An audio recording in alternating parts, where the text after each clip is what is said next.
like or someone had a great line. They're like, well, I'm an actor. What do I want to, I'm an actor. What can I do? Or I'm a director. What can I do? I don't know if it was Tom Hanks or somebody. I watched an interview. I like watching interview people I look up to, and they like took their phone like this. You need to use this. You can film yourself. When I was growing, not me, but when Tom Hanks was coming up or blank was coming up, that wasn't an option. We couldn't film something, then edit it, and show it to the world. Right. They go, now you have to be, you can't, it's hard to just be an actor. You have to know how to record something, put it out there. And I think that's how I started, by making short films. I started by writing jokes, but making short films as well, and putting it on the internet and stuff like that, and learning how to do that, and finding a director that was great. And then, so it's, I think now it's insane. I remember if you look through Twitter every now and then, all these people, like fans now have like edited videos of people. Amazing. Someone showed me a couple, right, that were very kind about me from roles I don't even remember. And to be a fan now, you have to be like a great editor and know how to like grab clips. Yeah. And I could not believe that these younger kids were just like, they knew how to do all this shit. It was amazing. I think they grow up. They come out of the womb with an iPhone 10 in their hands. Right. It's really impressive. And they seem very kind. It's not malicious. As much as I make fun of TikTok, and as much as there are gruesome sides to every app, there's also people who can do like unbelievable stuff, like kids who can just make these short little films with, like, they pull their heads off and they spin around and they change clothes, and it's like, it's crazy. It's a little movie. This is a 30-second or 60-second movie in my mind. It's amazing. It's crazy. It was a skill set to learn how to do short films. Is the way that I kind of popped off from when I was coming up, and it was a big deal because YouTube just came out, and I was like, I can use this medium. People are coming. I can get, if I sell out a crowd of UCB Chelsea, it would be 90 people or 100 people.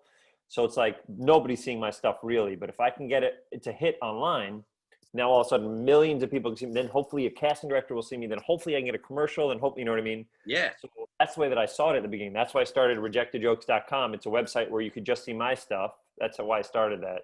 So it's like that's how I use that medium. And now there's like, I bet if we were at UCB right now and TikTok was a thing, or Twitter came out, or Instagram came out when we were starting UCB, we would be all over it and posting all the time and making up joke accounts and playing around. And it's just like a different medium to use. Do you wish you came up in a different time, either like you said now with all those things at your hands, or maybe earlier where there wasn't social media and you were a little more anonymous?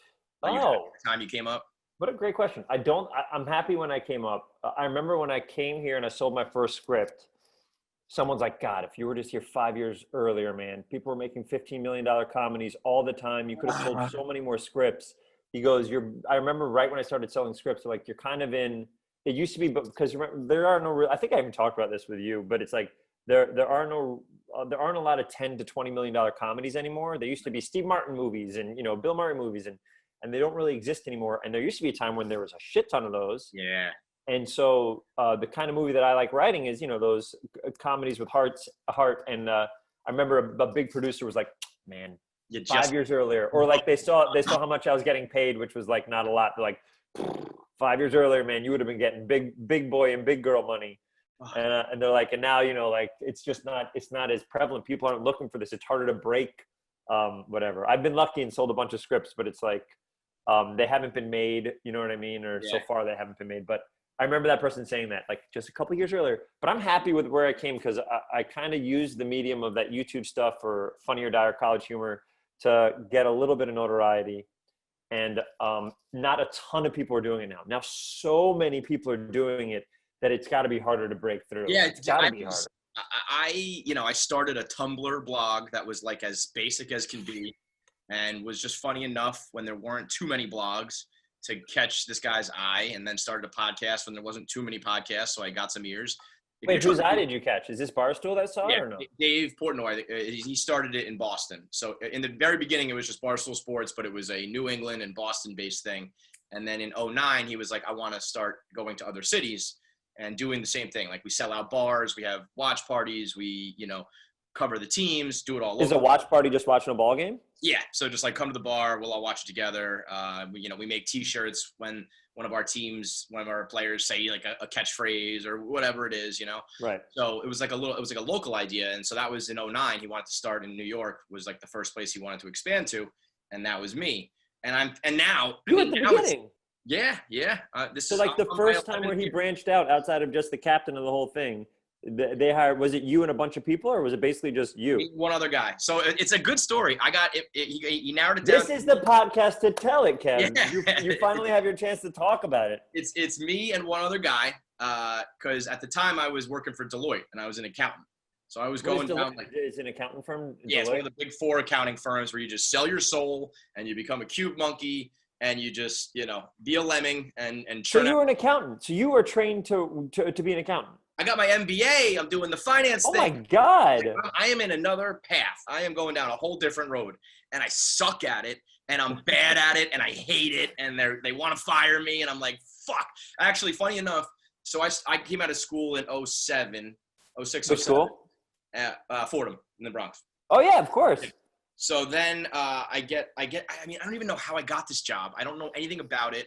And it's all about mortgage-backed securities and collateralized debt, all these things I have no clue about. Like the week that I get the job, the economy goes in the shitter because of the financial instruments I am working on. So now all of a sudden we are under this microscope and I'm like, it was monkey work. It was just like cell work. But it was like all of a sudden I'm hearing all these things on the news that I hear every day at work. And I'm like, I am in so over my head, bro. I don't know what the fuck any of this stuff is. So for a couple years, I start my own website just for like a creative outlet and doing it for fun. And then what were you talking about? Same stuff as Barstool, like pop culture mixed with sports. I had a heavy. Do you remember your first article or thing that got trended or got that hit? I guess it really never, nothing ever actually popped.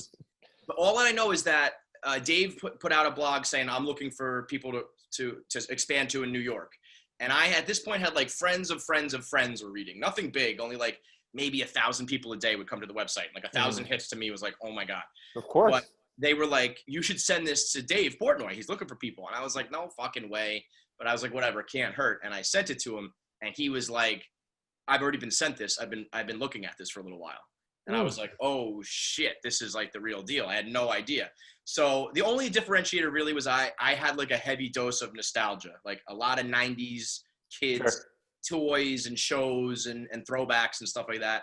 But for the most part, just like pop culture, probably a lot of things on that website I should delete off the internet at this point with the way the world has gone.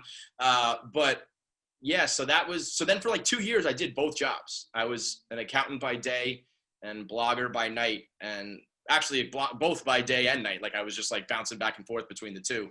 And then eventually, which was great, because I wish I could tell you that I was one of those guys who like took my balls in my hand and took a risk and risked it all. And I just kind of played it so that they like both overlapped and I like never really had to, go penniless or anything. But like in 2000, probably 11 or something like that, I just went full-time Barstool.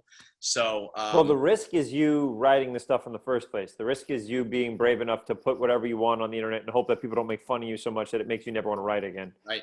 That's your risk. Though. When I was doing that website, I didn't give a fuck. And I still maintain it's probably the best and the funniest and the realest I've ever been, because it was truly just for myself, because I was miserable at work.